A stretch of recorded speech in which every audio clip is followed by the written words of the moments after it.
like I've mentioned, today's panel is about anti-Blackness and mental health. And we're going to talk about the hostile environment in the UK, Black feminism, the impact of mental health issues on Black communities, uh, be that they are Black British or migrants. And we're also going to talk about anti-Blackness and the Black experience in the educational system. So some topics that we're going to tackle and some subjects might be triggering for some, which is understandable. So do listen to us with care. That will be important. So the event is part of Social Power and Mental Health, which is hosted by Crash in Cambridge. So we are obviously we're going to start soon, and the talk is going to be done by myself and obviously with Dr. Farah Asani, who is a researcher and mental health advocate, and with Maya McFarlane, who is the woman and non-binary officer at CUSU BME at Cambridge University. And I will leave you to introduce yourself. Thank you for being here today. Thank you for having us. Shall I go first in introducing myself? Thank you so much for inviting us to be part of today's panel. I'm Faraha Asani. I am a researcher. I'm currently a part-time project officer based in Leicester.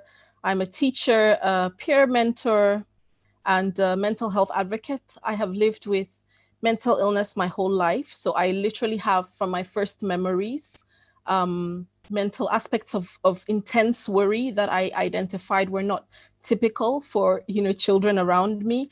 But I was only diagnosed a couple of years ago after I had a breakdown. So I'm doing everything in my power to advocate, basically. And I should probably also say, which is a big part of my life right now, is I'm a precarious migrant because in 2019 I had my visa denied by the Home Office and I was threatened with deportation. And I am currently awaiting a court appeal once lockdown lifts, to, as dramatic as it sounds, this is the truth, to kind of find out where my future, what lies in my future. So I just feel like with everything that I've been through, yes, it's been a lot. At the same time, I really had this burden, and I don't use this in a negative way. I really had a burden on my spirit that I needed to do more in my advocacy. So I'm going to use as many platforms as I have access to advocate, most especially for Black women, for people that are struggling with their mental health, for people that are caught within the hostile environment. So I hope to bring the best to this conversation that I can. Thank you. Thank you. Yeah, hi. Thank you both so much for having me. I'm really excited to be here. And thank you all for coming to listen to us. I think this is a really important conversation. So yeah, my name is Maya. I'm currently the Women's and Non-Binary Officer for the CUSU BME campaign, which means essentially I look out for the welfare and advocate for women and non-binary students of colour at Cambridge University. I'm currently just finished my first year. It's been an interesting ride. And yeah, I think this is a really important conversation to have. And thank you all for being so receptive to it. And I'm excited to engage with it. Thank you. So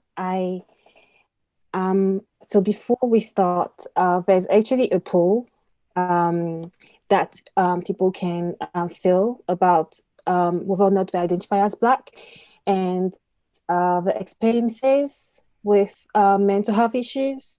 So if you wouldn't mind filling it, and we'll share the results pretty much soon. So that would be great because it would help us having it would help us see. Obviously the talk is pretty relevant to many people and that explains why there's so many participants today, but it will also help us having and kind of overview of the impact of mental health issues or mental health periods on people identifying as Black. So yes. So yeah, do not forget that if you have any questions, use like the comment section or use the hashtag social power MH. Wow. So okay, so we have, yes, we have the results for the poll. So most people attending the talk today do not identify as, well, actually, no, 55% of the people attending today do not identify as Black, and 45% identify as Black, and 89% of them have experienced mental health issues, and 9% have not experienced mental health issues, and 2% would rather not say or not mention that, which is, yeah, it definitely does explain, well, there's a necessity for our talk today, because many of the people commenting have, many of the people attending, sorry, have experienced mental health issues. So let's start with the first question for you, Maya. In educational spaces, Black students and Black staff have experienced anti-Blackness and a lack of understanding and support. So would you mind expanding more on the impact? What are your thoughts and comments on the impact it has on Black students and Black staff? Yes, of course. I think what's been happening over the past few weeks is as good a case study as any. I think if we're talking about lack of support and understanding, it's very clear to Black students in most educational institutions that their mental health just is not prioritized in any way. So for example, I'm the BME officer at my college, and whilst everything was going on, I was trying to run welfare drop-in sessions for my peers. You know, for some, Black Lives Matter is just a hashtag, but for Black people, that's our lived reality. And every time we see that hashtag trending, it's traumatic. And so while going through all this trauma myself, I was kind of trying to support my peers, and all of my other Black peers were trying to support each other. Meanwhile, you know, our college's pastoral team, our senior tutors, our counsellors, our nurses were honestly nowhere to be seen. And the issue is that they genuinely don't see racism as a welfare issue. You know, a Black man is murdered, right? It's seen as sad, and they send their thoughts and prayers, but that never really translates into action. And they never think about how seeing videos of Black people being murdered impacts you as a Black person. You know, whether you have previous experiences of mental health or not, it's really traumatic. And I think the only way I can describe it is just a feeling of disappointment that, you know, your university says they stand with you, but then when it comes down to it, you don't really feel that they care because no one's reached out to you and no one's checked. And so when your university or your school fails you, it's the students, and it's the Black students who are left picking up the pieces. You know, it's the Afro-Caribbean Society who are trying to run events and like make sure everyone's okay. And it's simply not good enough.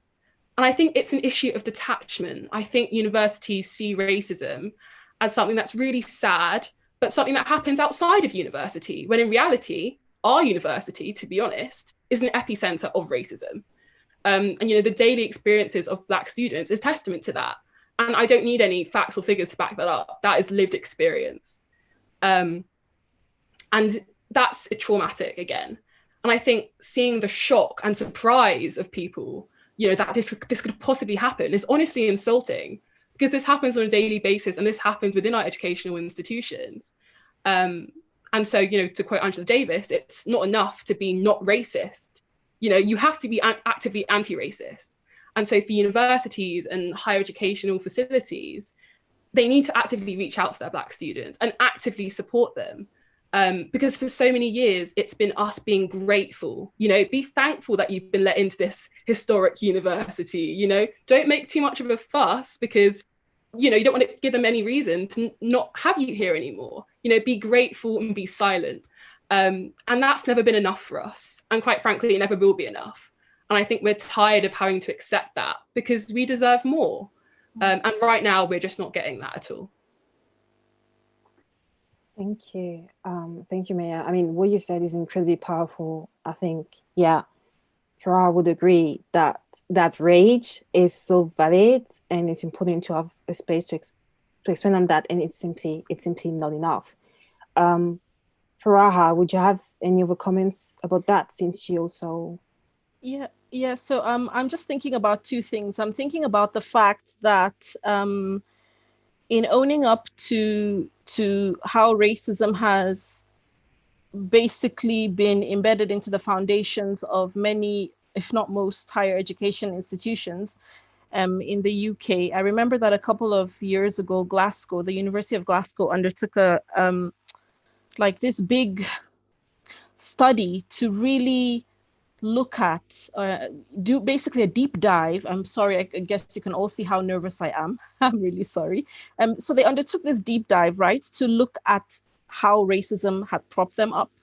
And how many other universities in the UK have done that? So if they're not even willing to own up to their past, then how can they just put a band-aid over that and face the present and face what's going on? And just to tie into what Maya was saying is that a number of us noticed how certain universities would, release their BLM statements and then direct people to BME societies within the university. And it's like, okay, why are you again redirecting students? Just as Maya said, students to Black students and perhaps even to other minority ethnic students when it is your responsibility. You're always ready to take this £9,000 and perhaps even more from international students, but you're not willing to deal with the ugliness of racism that many times you yourselves are even perpetuating and using to oppress students further. So there's a whole lot of hypocrisy that is going on. And I really want to see all universities releasing those kind of reports and, doing those kind of investigations to say, this is how we have benefited from racism. This is what we're going to do about it. This is how we are going to, make new opportunities for Black people. And this is basically the reparative action that we're going to implement. Yeah, thanks. What you've both mentioned is pretty much spot on. The inability for universities to own up to their own racist past and their own current racist actions have terrible impact on Black students. And I cannot help but thinking about making a parallel with the way British society works in general, and especially the government with the hostile environment towards Black migrants. And the increase of the hostile environment since 2010 and a certain government being elected. And we've seen how these policies have impacted Black communities. And I'm thinking about the Windrush scandal and also the multiple Black migrants being held in terrible conditions. I'm thinking Yerswood is also another example. So how do these policies impact I would say, impact the credibility of the government's mental health services and provisions among Black communities? Because I guess there must be a dichotomy. So, yes, indeed. Shall I go for that one first? Yes. Cool. So, I'm just going to say this because this is really fresh on my mind, that when you see somebody who was implicated in the deportation of Windrush elders, and that led to several deaths, when you see this person, on a podcast and being invited to give speeches, what kind of message is that passing across? Now, I have no idea. I cannot say what should exactly be done in one sense to this person's career, but at the same time, there needs to be accountability that goes beyond just giving apologies. So that is my first question to you. And the reason I'm saying that this is fresh on my mind is because there was a whole thing on Twitter about this. I think it was just yesterday or the day before. So it looks as if there is no consequence, and not just looks as if, we know this throughout history, right? There's basically no consequence for anti-Blackness. Now, you have people from the Windrush generation telling you that everything that they've been through makes them feel as if their Black British identities have been stripped away. So can you just imagine that? The core of your identity being stripped away because of the way that you have been treated. The Windrush report that came out, I believe it was earlier this year, there was one woman that was talking about the fact that her mental distress was so intense that at one point she couldn't even recognize her own children.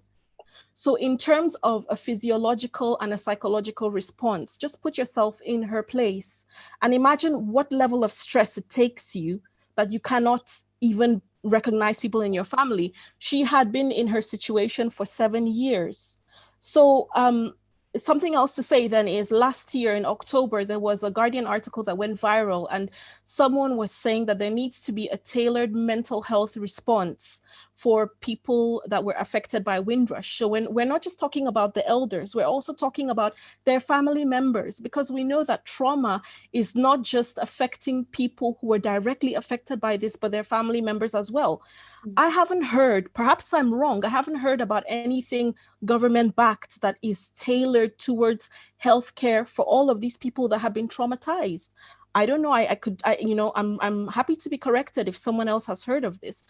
But my point is, I don't necessarily see that the government is giving us, and when I say us, I mean the Black community, and then Windrush particularly, the people affected by Windrush. I don't see that they're giving us any reason to be confident that they're actually really trying to redress all of the harm that they've caused, and then you have, just imagine being an elder and seeing your children walking in the streets for BLM, for Black Lives Matter, and seeing horses charge into them, hearing the Oga at the top talking about Black Lives Matter being a moment. What does that mean? What does that mean? Think about all of these things. Think about all of these things and the messages. They're not even subtle messages any longer at this point. Do you care? Yes or no? If you do care, implement justice. Sorry, I feel like I've gone on a rant, but there's so much more that can be said, really. Yeah, thank you. Yeah. No, yeah, you're completely right. And I think whenever we get angry about this, we always feel like we have to apologize. I'd be like, oh, sorry, I'm getting too passionate. And it's like, no, if anyone has the right to be angry, it's us. Don't provoke us and we won't be angry. And maybe listen to that anger. You've got, with the Windrush scandal, I mean, I hate that it's called a scandal because it sounds like something out of a gossip magazine and really trivializes the whole thing, but that's how the government referred to it. So that's the name that we'll use. You've got at least 850 people wrongfully detained, wrongfully. And out of that, you've got 83 people who are actually deported, over 11 of whom died before they could be properly reinstated citizenship.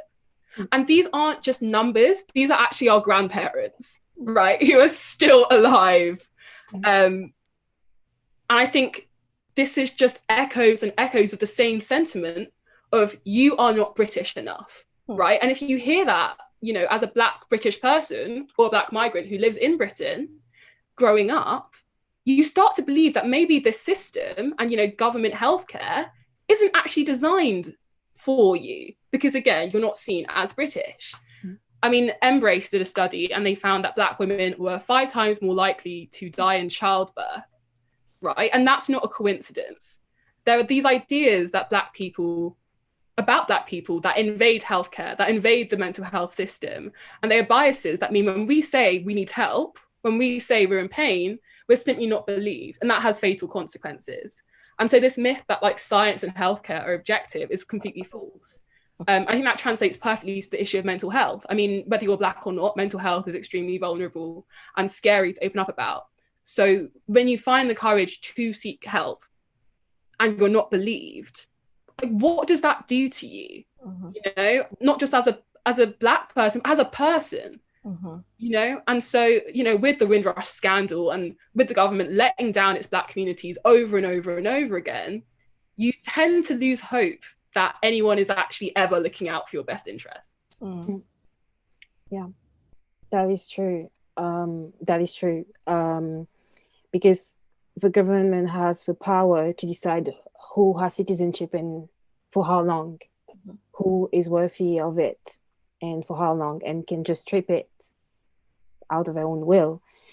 I want to keep on talking about migration and Black migrants and mental health, because the Windrush scandal also did show that Black migrants are a very complex group. For example, both me and Dr. Asimi are migrants, if I'm not mistaken. Yep. And our experiences are very different because, for example, I am an EU migrant. So at the moment, I'm not at risk of being deported. We know how the state works. It might not be true in a few years or next year or next month. Mhm. And I'm thinking about Black migrants who are being displaced, who are suffering from an oppressive state, who have to rebuild their lives in a way that would be much harder than, let's say, someone like me who just jumped on the Eurostar. And I'm thinking about the impact of, especially for Black migrants who have suffered so many traumatic experiences and might suffer from PTSD. And we have talked about how much the state has failed them. What could be done by the states in general, any state, to care for their needs around mental health?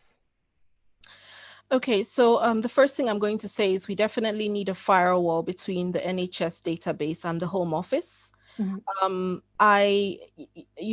Yes, I am at risk of deportation. At the same time, I must acknowledge all of the privilege that I have. I have not seen a GP in over a year, and I was just laughing with a friend of mine earlier on that within this year, for the first time in my adult life, I've developed a cavity.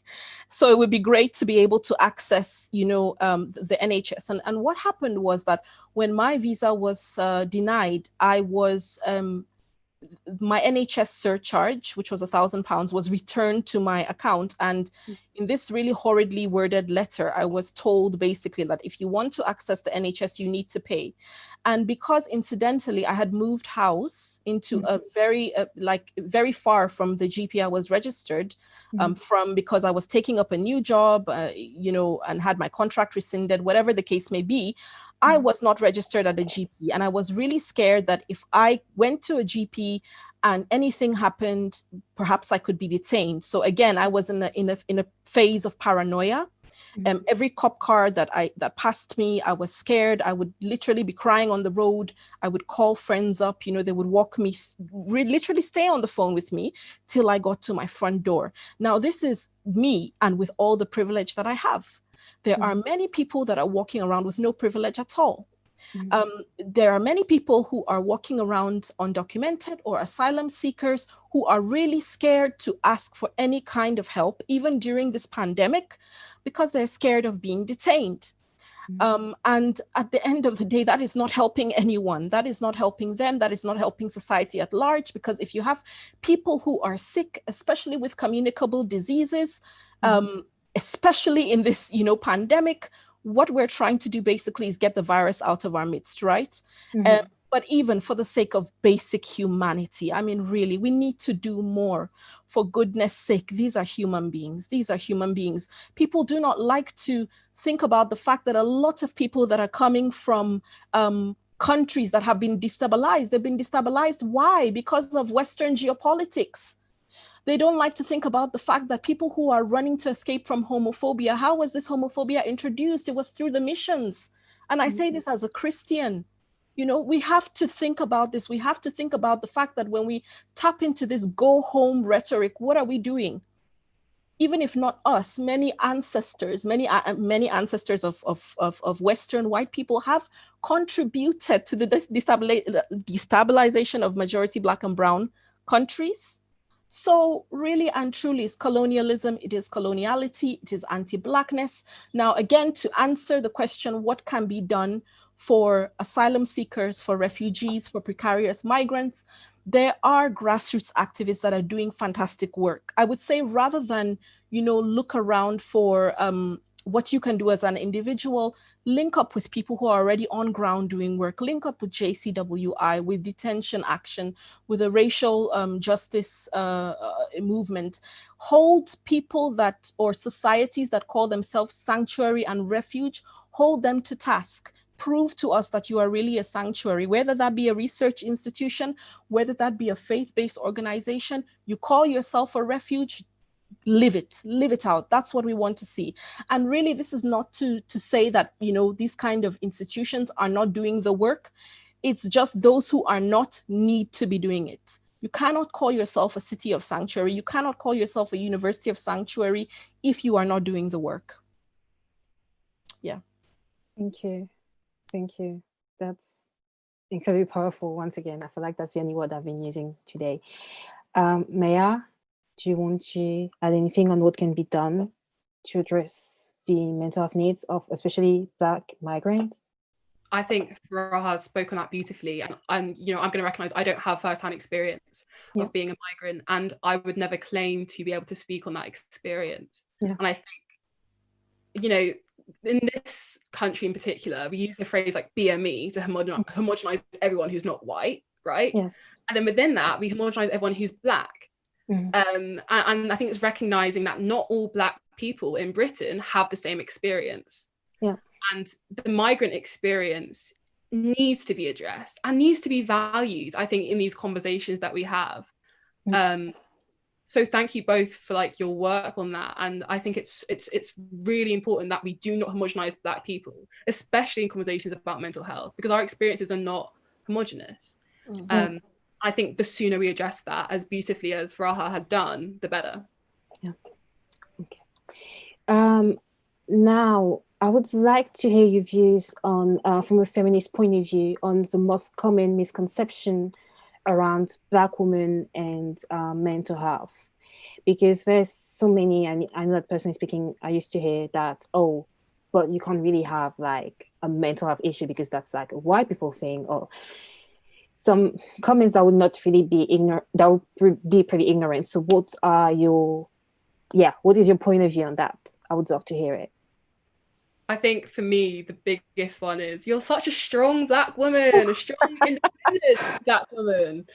And people say it like it's a compliment, and without realizing how damaging these stereotypes really are. I said earlier that Black women are 5 times more likely to die in childbirth. And again, that's not a coincidence. These ideas that Black women can shoulder pain, you know, for the greater good is just so damaging and so reductive also. You know, we're never allowed to be vulnerable. You know, we're never allowed to need help and actually be victims. And I think it's so damaging in terms of how we look at young Black women and non-binary people, you know, the struggles we encounter. And I think also we should be allowed to be selfish. You know, this idea that Black women are like the strong matriarchs who care for everyone. I'm sick of it. You know, we deserve to be saved sometimes. And we deserve to save ourselves, and we deserve to ask for help if we need it. And I think from a feminist perspective in particular, the emotional labor that women perform has always been devalued by society. You know, the domestic labor, the emotional labor we perform in families, it's not paid, it's not financed in any way. We're not compensated for that emotional labor. And so as Black women with these stereotypes in hand, we get that tenfold. And so I think that's why an intersectional and a Black feminist lens is so important and so useful in these conversations, because emotional labor is seen as a character trait for us, and something that, you know, we should happily perform and not complain about, when in reality is extremely damaging, and it loses lives. And it makes us feel like if we do speak up and we do pluck up the power to say, I need help, we won't be believed. And so we don't. And so the cycle continues. Yes, thank you so much for that. I'm just thinking about the fact that over the past couple of months when I've been going through my situation, you know, and this mostly comes from people who love me, and I have no doubt that they love me, and they say, you know, Faraha, you're so strong. And I don't view myself as a particularly strong person. I just really don't have a choice. What is the choice between fighting and, you know, what are my other options? I really don't have any. So I really dislike that word, you know, when people tell me that I'm strong. I also just want to say that I think something that is very damaging to the mental health of Black women, especially dark-skinned Black women, is whenever the topic of colorism is brought up. And the reason that I want to say this out is because, yes, I have all of the issues that I have in my life. Yes, I have a lot of barriers that I faced. You know, I face racism and racialized sexism, otherwise known as misogynoir. At the same time, I am navigating my life as a light-skinned Black woman. And we need to be honest that that is a privilege. It is a privilege. And by the way, there's no such thing as reverse colorism. That doesn't exist. So I really think that something we need to drop, especially those of us with this relative privilege, is questioning when our sisters, when our siblings bring up this topic of colorism. We need to stop shutting that conversation down. We need to be responsible about our circle of influence and look at how really we can dismantle that colorism. So I think that that's something that that I don't know if that fits into you know, I don't know if that answers the question, but I definitely think that it is something, especially that has been playing out on social media over the past couple of weeks, that is no doubt going to affect, you know, mental health, especially of dark-skinned Black women. So we need to table this issue. It's a very, very urgent issue. We need to deal with it, and we need to see how we can dismantle it. Absolutely. Yeah. Thank you so much for speaking on that. I think when we think about mental health, especially for like young people, social media is the first thing that comes up, right? And people say, oh, but you've got Zendaya and all these rising stars coming up. Doesn't that help you and make you feel beautiful? And it's like, okay, yeah, for a small subset section of mixed race women, that really helps. But for everyone who doesn't fit that category of able-bodied, of skinny, it doesn't do anything for us. You know what I mean? And I think that definitely needs to be addressed, especially in conversations about mental health. So thank you for flagging that up. Yes, thank you, because that's there's a very interesting conversation to be mentioned about privilege, especially in the Black community, because like I've mentioned, as a migrant, I had a certain level of privilege to recover my passport, and Faraha, as a light-skinned woman, you definitely do have privileges that I do not have because I'm dark-skinned. And it just, and you've mentioned, obviously, Maya, about the fact that we see representation of mixed people, and especially mixed women, as representation for all Black people. Obviously, I have a theory, which is because their proximity to whiteness makes them seen as more desirable, hence why we love them so much, and hence why us, actually, Black Europeans and Black in Europe, might be willing to take onto the one-drop rule, despite the fact that it's not even something that has any fit, like any setting here compared to the States. There's no segue around that regarding my next question, but I feel like if we do expand about different kind of Black communities and the impact of anti-Blackness and mental health issues, there is something to be said about Black queer people and mental health issues, and how the healthcare system does take our concerns seriously, because I identify as queer and I am Black, and having navigating the healthcare system with mental health issues, unfortunately in the UK, I have noticed that, personally speaking, I have been treated with care when I had to pay for services. The NHS is as good as it gets, and obviously we're aware of the many issues that varies around. And that was something that was somewhat disappointing to me, because I'm part of different groups, and especially as a Black queer person, that do tend to not necessarily have much power when it comes to much economical power. So I was wondering, in terms of improvement for Black women and or Black queer people, what can be done to improve a mental health care system that serves us so badly? Maya, are you going to go first, or shall I? Yeah, I was waiting. You can go first. Okay. So first of all, again, just to acknowledge the fact that I am a cis het woman. So again, that's another privilege that I have, that my gender and my sexuality are not questioned and invalidated on the daily, which must bring its own repeated trauma. I think that the first thing that we need to do, so I've literally, because I knew that this question was coming up, I made a list of a couple of things that I want to mention. And I think the first thing that we need to do, those of us who have chosen to be in this mental health advocacy landscape, is that we really need to take stock of our privilege and locate our positionality, because what that is going to do is it's going to help us identify our own limitations and hopefully be able to signpost people when we cannot help them, and ultimately it should help us to limit the harm that we do to people. So there is a report that was published, I don't know if it was this year or last year, by the Race Equality Foundation that looked at the intersection of mental health and LGBTQIA people, or looked at the prevalence of mental illness in the LGBTQ plus population. And what was found was that there was an increase in depression in this community, and that further increased when you looked at Black and minority ethnic people. And a recommendation or a concern that was highlighted in that report was the fact that healthcare workers, particularly mental health care workers, are not necessarily trained to deal with issues of gender and sexuality, and that is an issue. That is a very big issue, because what's going to happen is that, first of all, you have people, because Black people, we are less likely to seek or to access healthcare at our primary, at our GPs. But what happens is that we see that we tend to, there's an increase in Black people that are detained under the Mental Health Care Act compared to white people. So something is going on.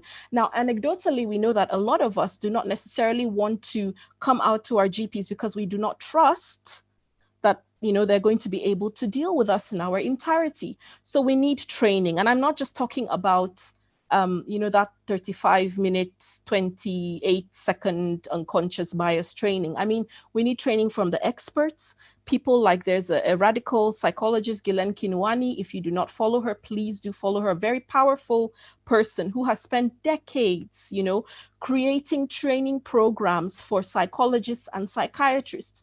We need to recruit more Black therapists, Black mental health care workers, and recruit them with support and protection so that we're not just reproducing, you know, violence by bringing them into these spaces.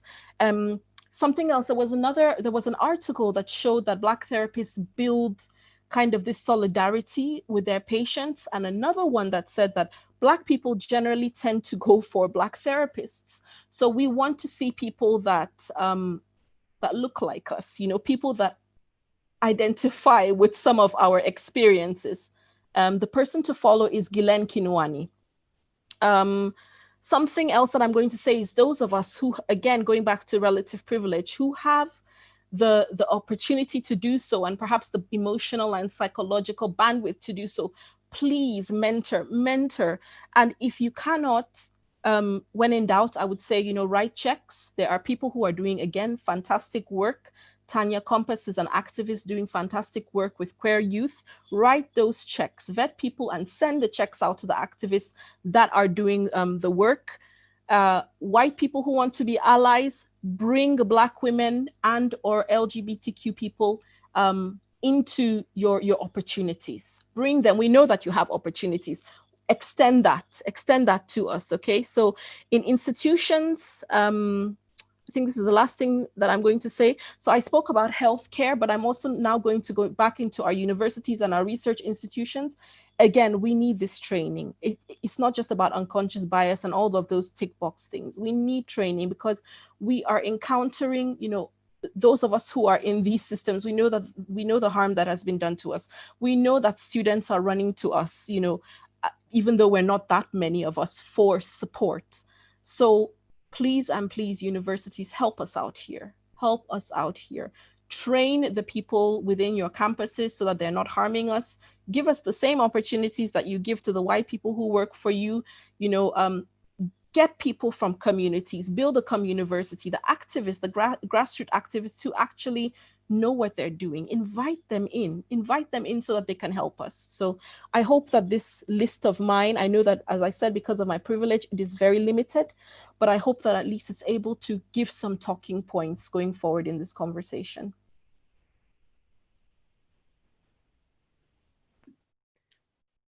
Thank you so much for that. You're completely right.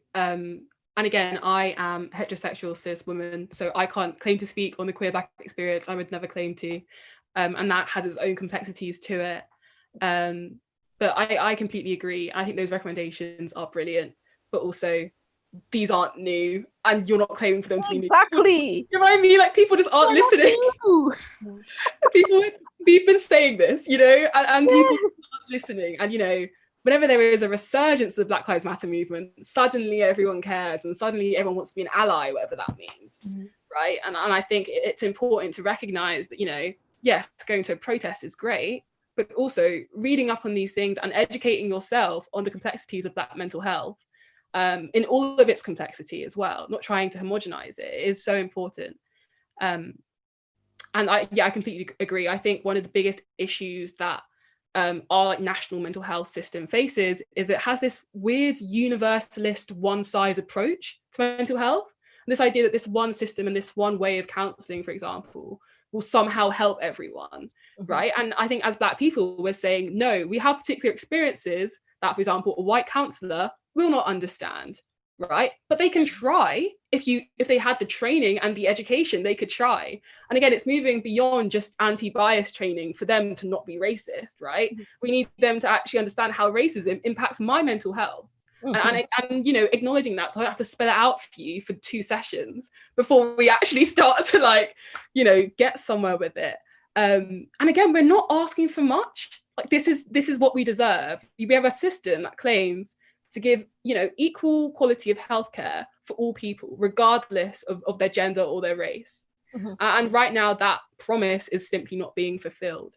And again, I think it's about moving away from this model of science as objective and neutral. When in reality, race, class, gender, sexuality, these are inextricably linked to our personal experiences, and in some cases can contribute to episodes of mental illness. I think that's really important to address. And again, there's an amazing charity called Black Minds Matter, which has recently been getting lots of donations, who are trying to provide Black mental health support for Black people. So if you guys want to check them out, that would be amazing. But yeah, again, it's always left to us. Like whenever we ask for simple, like centralized government kind of structures, we don't get it. And so I think it's great that we're doing the work ourselves, but also we shouldn't be afraid to demand for that work to be done for us, and in tandem with us, listening to these people who have been doing the work for so many years and finally giving them the recognition they deserve. But also, I don't think they want personal recognition. I think they just want their ideas to be recognized and for their ideas to be ingrained in these processes of mental health advocacy and research and support. Thank you. So we have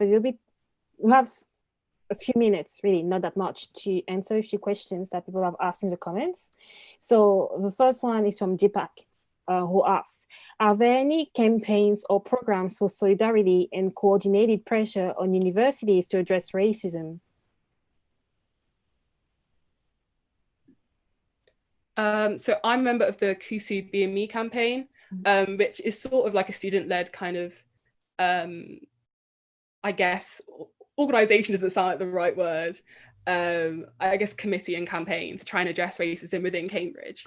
I'm not sure if there's a centralized one to kind of coordinate efforts across universities. I think right now it is very much focused on like your specific university you go to. So we recently sent out an open letter calling on the Vice Chancellor and all the executives to implement change and care for the welfare of Black students.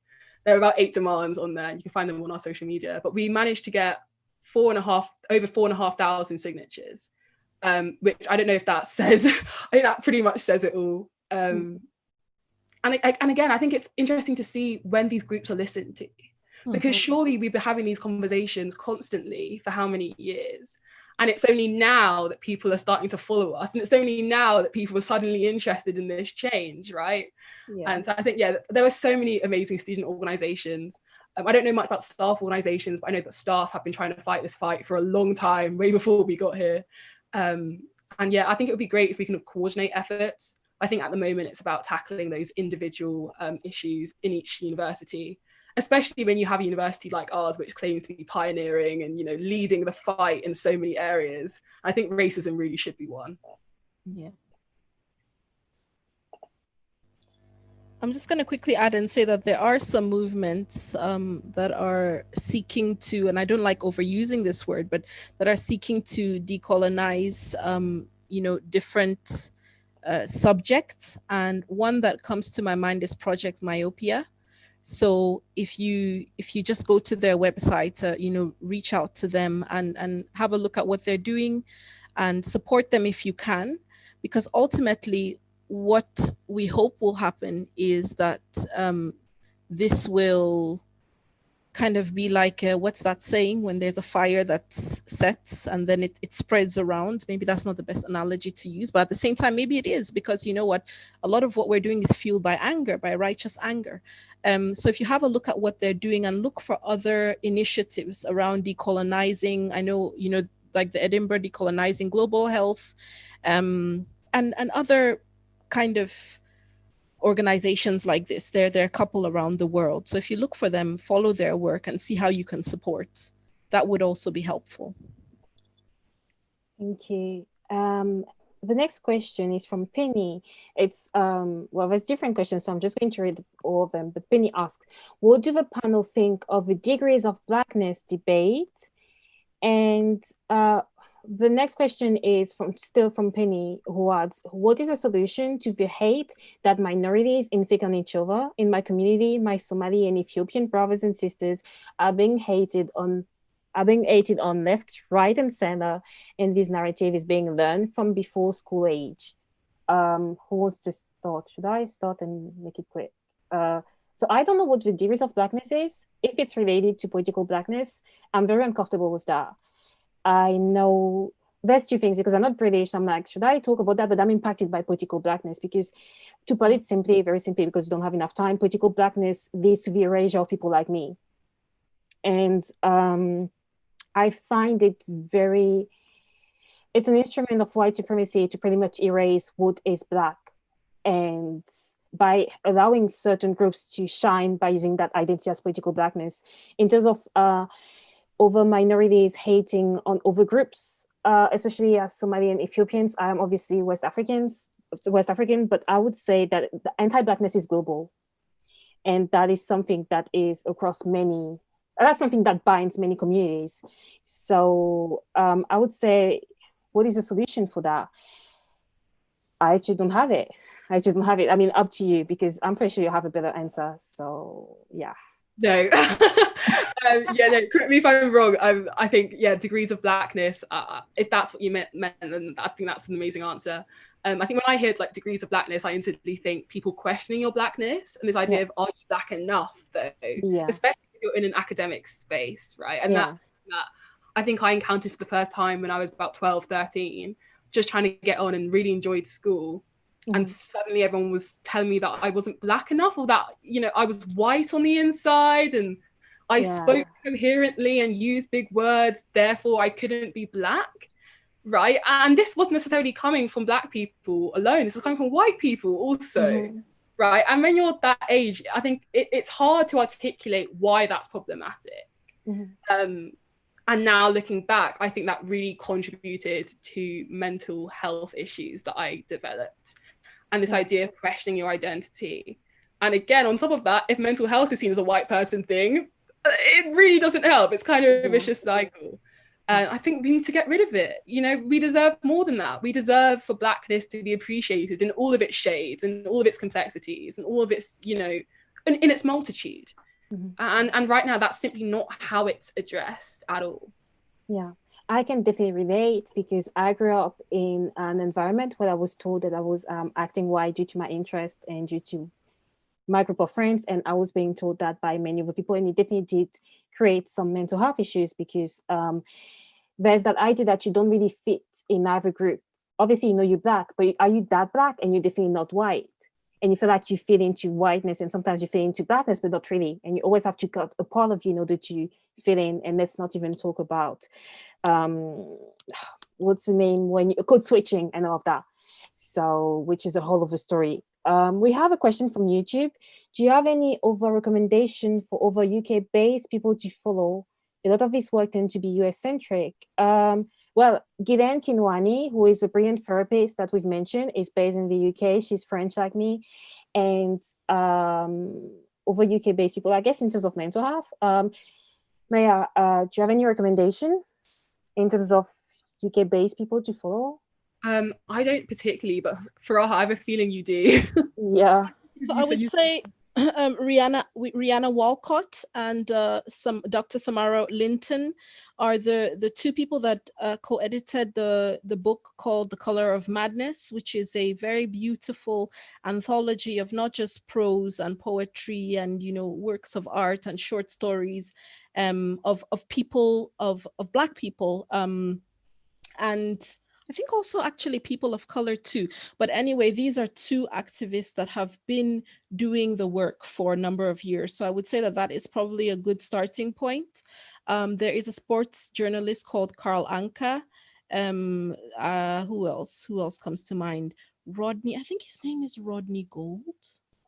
Who else comes to mind? Oh my goodness. Yes, my mind is going a little bit blank, but there are so many people who, even if not, maybe they don't even recognize themselves as mental health advocates, but in all honesty, just by following their Twitter, I find myself so comforted and so enriched. Mm-hmm. So, but you will find, very rich resources indeed on Twitter. Yeah.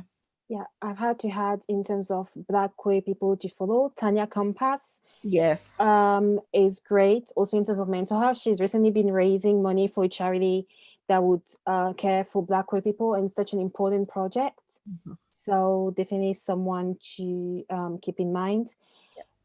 I'm actually a little bit disappointed that I do not necessarily know more names, or I would say the people that I follow do not necessarily identify either as activists or are mental health advocates, because it is something actually worth thinking about whether or not a Black person who speaks out is an activist or not. Because sometimes that's the only place you can exist in. We always have to be in an outrage mode in order to generate attention. That's the only way we can have attention in a white supremacist society. So, yeah, that's a comment I have. So before we end, it's not that I wanted to end on a happier note, but I wanted to, if that's okay with you, obviously, to think about in terms of Black communities and mental health, because because it's impossible to obviously pretend that white supremacy doesn't have an impact on us, mm-hmm. and misogyny doesn't have an impact on us, and also homophobia doesn't have an impact on Black queer communities. But in terms of Black communities as a whole and mental health issues, would you say that knowing that there are more panels, talks like us, more initiatives to cater for Black people's mental needs, would you say that mentalities are changing in the communities, in Black communities especially, or not, or maybe, or both, or it's complex? What is your opinion on that? I think change is definitely happening. I think the question is like in what spheres and in what way. Yeah. I think, we have these like historic and generational ideas that have been ingrained in us about mental health and what that should look like. And I think slowly with these conversations occurring, that's being unpicked and unpacked in a way that has been needed for a long time. And again, with kind of this diaspora of Black people all across the world and this fusion of cultures, I think our conversations are changing. And again, we're not the first ones to be having these conversations. I think everyone thinks that like Gen Z are going to change the world, and like, yeah, we are, but also that's on the shoulders of our parents and our grandparents and their grandparents who've been trying to have these conversations for years. I think it's about recognizing that, and so things are changing, but things have been changing for a while. And I think we owe it to those people who came before us as well, just to recognize that. But again, it feels like we're kind of being hit with like more curveballs. And again, social media, in one hand, a great way to get community, right? And there are so many forums where you can speak to people, even if your family don't understand. But then the other side of that can exacerbate, and reproduce mental health issues as a platform. And it's hard to explain those complexities to our parents who don't really have that much experience with that technology. But I think I'm hopeful overall, because I don't think I'd survive if I wasn't, quite frankly. I think that's the only option that we kind of have. But again, I think not to be afraid to speak up and not to be afraid to say, actually, this isn't enough for us. And actually, more work needs to be done is important. And so again, I think conversations within Black communities are progressing, but it would be reductive to place all the blame on Black communities themselves. Because again, even when we do reach out for help, we're very rarely believed. And so, yeah, I think hope is powerful and hope is an important kind of tool. I think it's about getting that balance. And if hope is something that helps you, if Black joy and celebrating Black joy is what you need to do at this time, do that. And I think looking after yourself first is the most important thing. Thank you. Yeah, definitely. I would say that I have hope that mentalities are changing. I think that, again, this is something that Gilen Kinwani said a couple of days ago, the fact that many of our Black parents, perhaps the reason that they didn't share certain struggles with us was due to self-preservation. I think that I'm going to link this now to something that I can't remember which one of you had said earlier about the fact that healing doesn't necessarily only have to take the form that healthcare and science presents to us. We have been, we have healing practices within our own communities. And I think that as much as possible, we need to sink ourselves and invest ourselves and, lose and find ourselves again in these communal healing practices, whether it is through like the Black Girls camping trip that I really, really want to go to. That is, I think it's hopefully being held later this year. And, just different kind of initiatives that are being run by again, the Communiversity, which is this kind of knowledge exchange, space of knowledge exchange between research institutions and between grassroots activists. And I think that is really where the magic is happening. So again, while we definitely, and I'm someone who would always say, go to the experts, look for help from the experts, especially when, you need things like prescription medications, obviously. At the same time, let's also not neglect what is already happening around us, and let's tap into those energies. Thank you. Thank you. Well, that's wonderful talk. So thank you so much, Maya. Thank you so much, Faraha, for taking part in that talk today. It was really powerful to hear you speak. It was amazing to listen to your rage, to listen to your hopes, to listen to everything that you had to share to work, because it's important, I do believe, to have that space to explore it. And when both of you did apologize at some points, I want you to be like, no, please don't apologize. We need that. So thank you so much for your knowledge and expertise.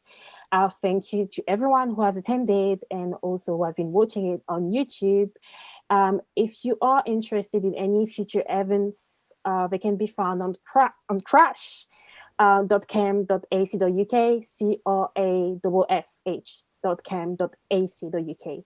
You can also follow Crash on Twitter, and you can also follow Faraha, Maya, and myself on Twitter and social media as well. So thank you very much, everyone.